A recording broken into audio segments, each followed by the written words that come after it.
What's up guys, Nathan here. Today I'm going to give you 7 easy poker tips that beginners can use. You can take these 7 relatively straightforward beginner poker tips to the tables right after you're done watching this video and start quickly getting better results for yourself. These are some of the top strategies that I have used throughout my entire professional poker career, and I think that will help you out as well. So let's jump into it, counting down from 7 to 1. Here we go. Number 7 is getting 3 straights of value versus the fish. Now, the fish are the recreational poker players that play a lot of substandard hands, let's just call it. They will call you down with any draw. They will chase you down with bottom pair, and so on. I'm sure you have encountered these players before. Guys, it is vital for your poker winnings that you never leave any money on the table versus these players. I'm going to walk you through an example right now showing you exactly what I mean. So you raise it up with ace jack before the flop, the ace of hearts, and the jack of clubs, and a rec player, a fish, calls you.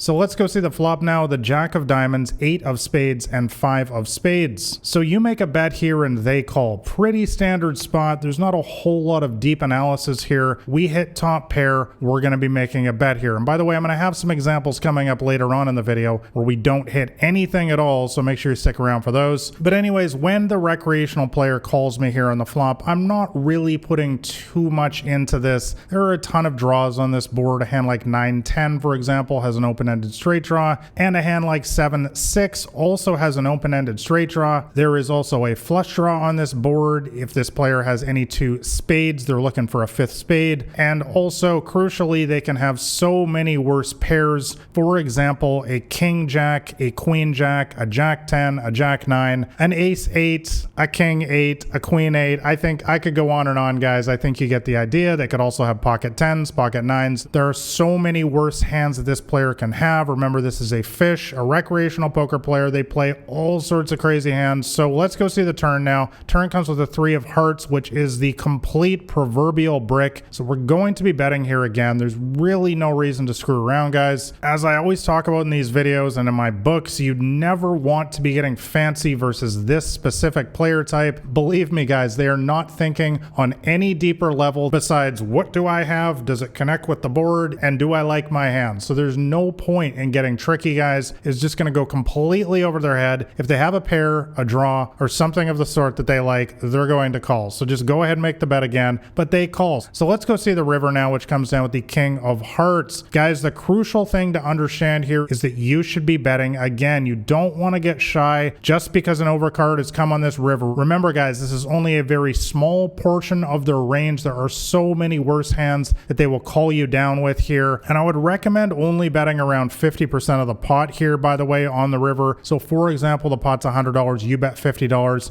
and this is going to tease them into calling with all of their worst hands, like a queen jack, like an 8-9, or a pocket 10s. All right, guys, let's move on to tip number 6 now, and let's talk about hand reading now and range analysis. So guys, it is important for me to always mention in these videos that in the modern age of poker, we are not playing against a specific hand. Unless you are cheating somehow, there is no way you're going to be able to call out their hand as specifically king, queen, or something of the sort. Instead, we are putting them on a range of hands that they could have in any possible situation. Now, let me give you an example once again so you understand what I'm talking about here. So you raise it up pre-flop with ace, king, ace of hearts, and king of spades in early position. So a tight player calls you on the button. Now, this is the opposite of the player type that we just talked about. This is a good regular player. So we expect them to only be playing good hands, and let's talk about their potential range now. So we're going to expect them to call us here in this situation with pocket jacks all the way down to pocket deuces. And now you might be asking, but Nathan, why would they not have pocket aces, pocket kings, or pocket queens here? And that is because they would have re-raised us pre-flop. These are the 3 strongest hands in the game,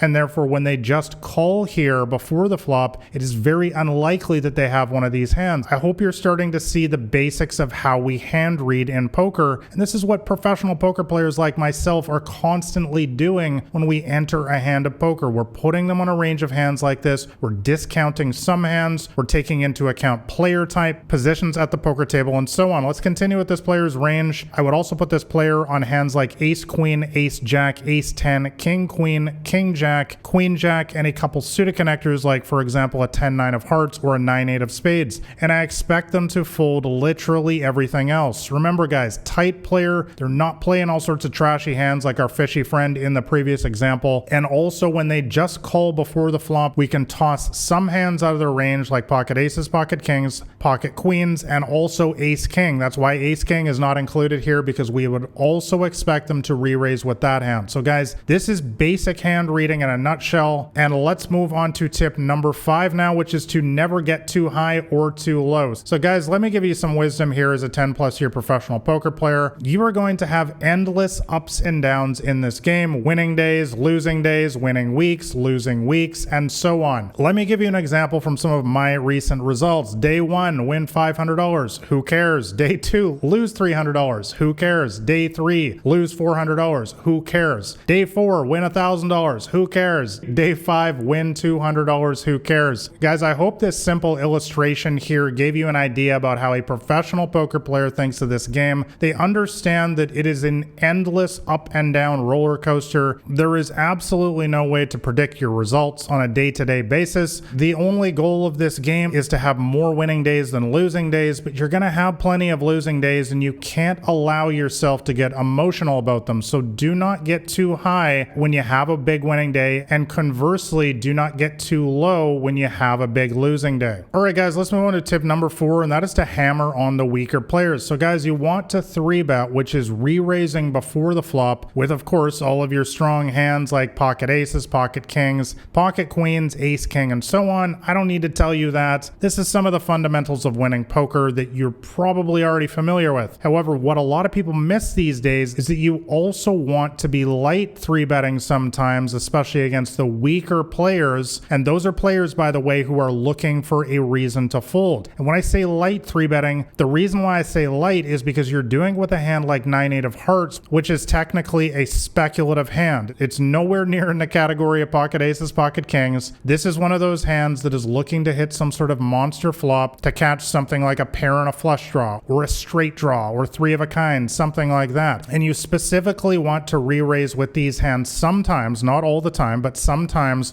versus the weaker regulars. And I'm really looking for a fold to 3-bet of 70% or higher. You might be asking, what does that mean? These are HUD stats that you can put on your screen if you play online poker, and I will include a link in the description below to the HUD that I personally use as a professional. But let's move on to tip number 3, and that is to pay attention to your position. Guys, this is the one that I see that consistently trips up so many beginners and amateurs, is they just play any hand from any seat at the poker table. However, guys, if you use the HUD software that I just mentioned, you can go in there and see your results for yourself that you are making significantly more, like I'm talking about almost all of your profits, from 2 seats at the poker table, and those are the button and the cutoff. I'm sure the button you're already familiar with. That's the one with the dealer chip in front of it, and the cutoff is always the seat directly to the right of that seat. Now, why do you make so much money from these seats, you're probably asking? The reason why, guys, is because you get to act last on the flop, turn, and river, which is a massively proven statistical advantage because you get to see what they do first, which gives you all of the advantages in the hand. Anytime you have an informational advantage in the game of poker, you are going to be able to outplay them in every aspect of the game. You can get more bets in, you can get more raises in,